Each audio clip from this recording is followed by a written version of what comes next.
Cahaya Bumi Channel @cb973.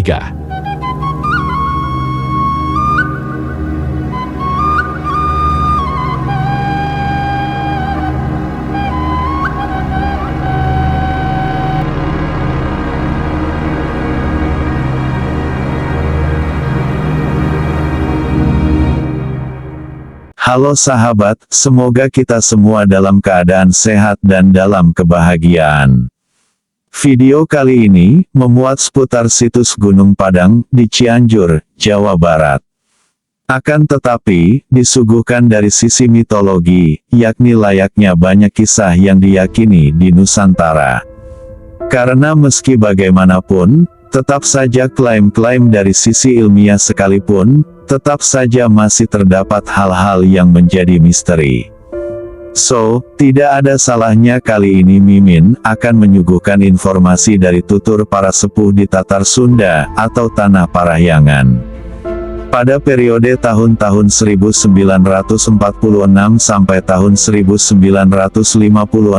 seorang gembala berhasil menemukan 7 gulungan manuskrip kuno di Gua Qumran di padang pasir Yudea di tepi barat dekat Laut Mati. Manuskrip itu kemudian dikenal sebagai Dead Sea Scroll, gulungan Laut Mati, yang terdiri atas 981 teks dan memiliki nilai religius serta historis tinggi. Naskah pertama ditemukan oleh orang-orang nomaden Badui, kemudian pekerjaan tersebut dilanjutkan oleh ekspedisi para arkeolog. Dalam manuskrip itu, memuat kisah-kisah Alkitab dan non-skriptural yang memberikan wawasan kepada para arkeolog mengenai kilasan masa lalu dan memberi penjelasan baru terhadap agama-agama Abrahamik.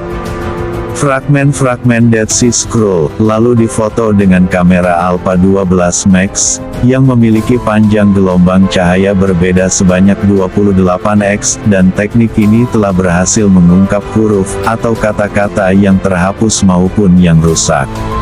Dr. Alexei Yuditsky, salah satu dari ilmuwan yang tergabung dalam penelitian, mengungkapkan adanya beberapa fakta yang mengejutkan, khususnya mengenai penafsiran konstruksi Bahtera Nuh.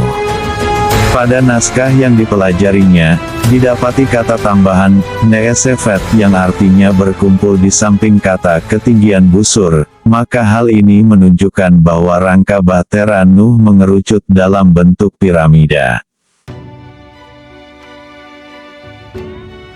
Menurut penuturan salah seorang sepuh yang cukup dihormati di satu tempat di daerah Saguling, yang namanya tidak bisa dipublikasikan, bahwa menurut beliau, di Tatar Sunda sekarang atau Tanah Parahyangan, pada zaman dahulunya telah ada berkembang satu kaum, dengan periode zaman tersendiri, sebelum akhirnya musnah karena adanya siklus alam, yang dinamakan penataan ulang atau recycle. Dan menurutnya dari kaum tersebut banyak terdapat peninggalan-peninggalan, di mana salah satunya adalah tinggalan sisa-sisa puing-puing bangunan.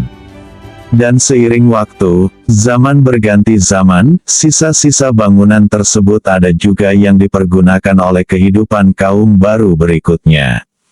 Sampailah pada periode zaman Nuh atau Noah. Kala itu, sisa puing bangunan-bangunan yang masih bisa digunakan diantaranya adalah situs Gunung Padang di Cianjur, dan situs Sadahurip di Garut, Jawa Barat. Kala itu, situs Gunung Padang pun belum sehancur seperti nampaknya sekarang. Tapi masih ada yang kokoh, dan terdapat beberapa ruangan yang bisa digunakan. Dan menurut penuturan sepuh ini juga, bahwa di dalam ruangan tersebut tersimpan peninggalan biji-bijian, yaitu peninggalan dari era kaum terdahulu, yaitu kehidupan jauh sebelum manusia era para nabi. Dan lanjut menurut tuturnya, anehnya biji-bijian tersebut adalah dari ukurannya yang sangat besar, jauh berbeda dengan ukuran biji-bijian pada zaman sekarang. Biji kopi misalnya. Menurutnya, ukuran biji kopinya bisa sebesar ukuran bola pingpong, luar biasa bukan? Dan di sana masih banyak tersimpan cadangan biji-bijian dari banyak jenis tumbuhan yang lain pula.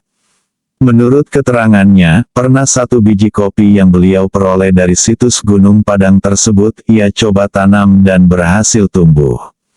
Luar biasanya lagi, tahukah sahabat? Pohon kopinya yang tumbuh dengan tinggi baru 1 meter saja, sudah mampu menghasilkan buah sangat banyak. Akan tetapi, ukuran buah biji kopinya jadi lebih kecil, hanya sebesar biji kelereng mainan anak-anak di era tahun 90-an. Dan dari satu pohon itu menghasilkan panen biji kopi sebanyak 15.000 butir. Lalu, dari biji kopi tersebut beliau coba semaikan kembali. Tapi sayang banyak yang gagal tumbuh, dan pada panen berikutnya hasil kopinya tidak banyak, sebagaimana hasil di awal, beberapa butir kopi yang tersisa, menurutnya ada sebagian yang diambil oleh mahasiswa dari salah satu perguruan tinggi asal salah satu kota di Jawa Barat, yang tujuannya untuk diadakan penelitian. Hingga kini, informasinya belum terkonfirmasi lagi. Di sisi lain, kala itu, situs Gunung Padang dipergunakan masyarakat setempat sebagai tempat untuk acara upacara adat istiadat kepercayaan masyarakat. Yang kala itu pun sudah mengenal adanya makna ketuhanan dan penghormatan kepada para leluhur yang disebut dengan panggilan Sang Hyang. Seperti Sang Hyang Kersa, Sang Hyang Kenit, Sang Hyang Tikoro, Sang Hyang Puk, dan Sang Hyang Halet.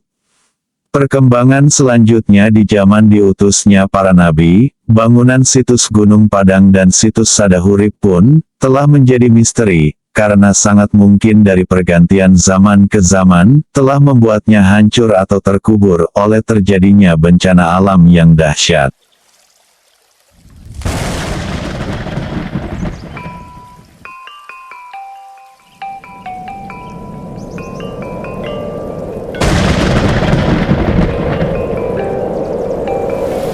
Nada hampura para karuhun bilih salah dina basa gubuar nyawang kapungkur ieu jadi cukan lantaran negeskeun keagungan parahyangan.